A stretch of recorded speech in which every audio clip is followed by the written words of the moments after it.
Robert J. Wright and Erin McCarty, 641. Joining us for a bit is Mr. Lance Harris. He is a state representative from the Pineville, Alexandria area. He is on the Joint Legislative Committee on the Budget House Select Committee. Whew. Hey, Mr. Lance, how are you this morning?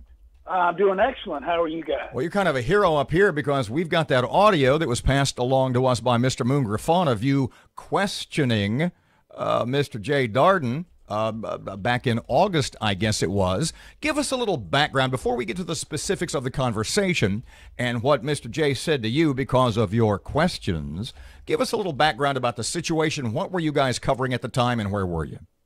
Well, what we were covering at the time was there had been a resolution in the House to have the Division of Administration report to us as to how they would handle any future shortfalls, any mid-year cuts or end-of-the-year cuts, and how they would affect certain departments.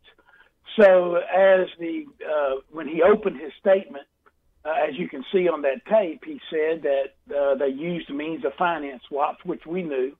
The last time that we had the two shortfalls, that was the majority of the supposed cuts.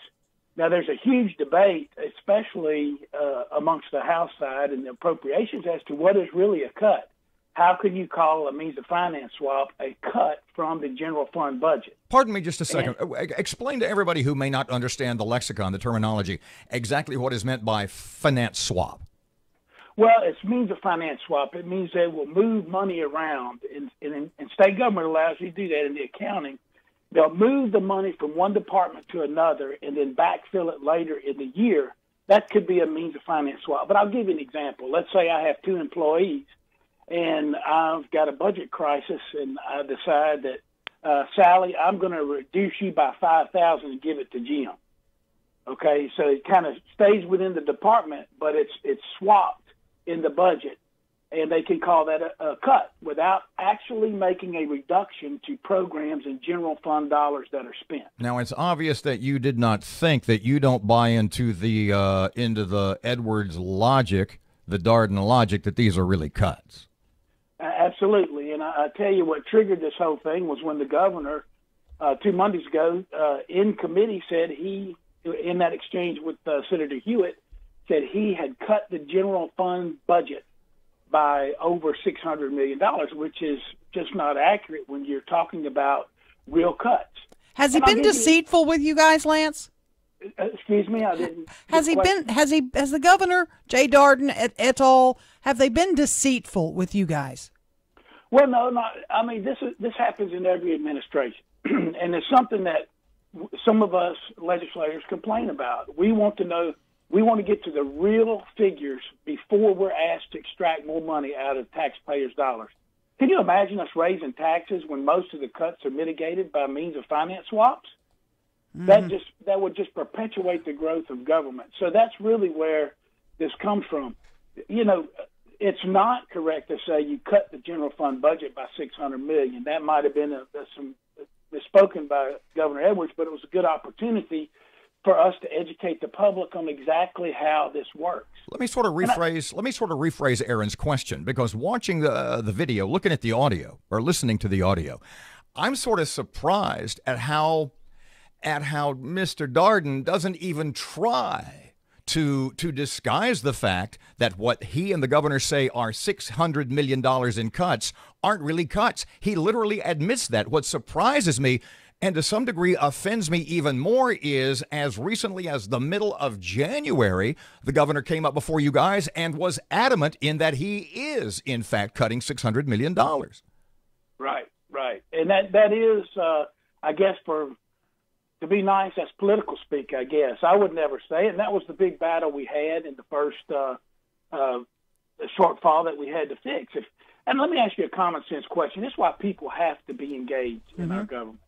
Why in the world would the government force the use of the rainy day funds for $99 million if he really actually cut the budget? Think about that. Yeah. That $99 million was used to prop up something.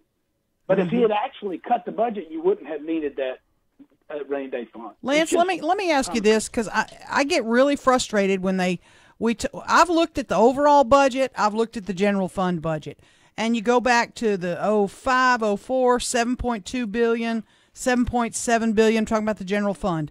And then 08, it went up to 9 billion, which was Katrina money flowing in. They will refer you back to the 08 general fund budget and say, oh, we're not any worse than we were in 08. Well, that was all the Katrina money, and now they're projecting a budget, general fund only, of over $9 billion. And the population is leaving Louisiana, and our general fund budget is still growing. They want to attribute it to federal programs and a whole bunch of other malarkey. We don't buy it. Do you guys? No, not at all. Because let me tell you, the general fund dollar budget has gone up. And if y'all might harken back about a year and a half, a year ago, we came out publicly. I did when we were working on some of these shortfalls, and the delegation did. We came out and said the government budget has grown over the last 14 years by an average of 3.2%, and that's even throwing in the Katrina money. So we went 2 years before Katrina, or actually a year, to get the average. So it has grown, absolutely. No, there's no question about it. But let me give you a stark reality. If the $1 billion worth of revenue that drops off this year drops off, we're still spending more money in general fund dollars than we were 2 years ago. Think about that. So that's pretty fast growth. Yeah. Is sort of a two-part question to wrap it up. What's going to happen with this standoff, face-off, fiscal cliff, as the governor says? And is John Bel going to stick to his, oh, hell yeah, I cut $600 million when there's so much evidence to the contrary? Well, I don't know what the governor's going to do, but I think that we will eventually have to address it. And I think it'll be a combination of reductions and appropriations. Some of the goodness that's starting to happen because of the Trump tax changes in Washington. And also we may have to look at renewing some sorts of revenue and come to the middle. I don't know. I'm not endorsing that, but that's my prediction. But look, the public, I heard on this radio station recording of Senator Adley saying the budget had not gone up. Let me tell you, it's right there on the governor's own administration website. If they'll go to the Division of Administration, Office of Planning and Budget, and go to budget documents, you can look at every single budget over the last 15 years.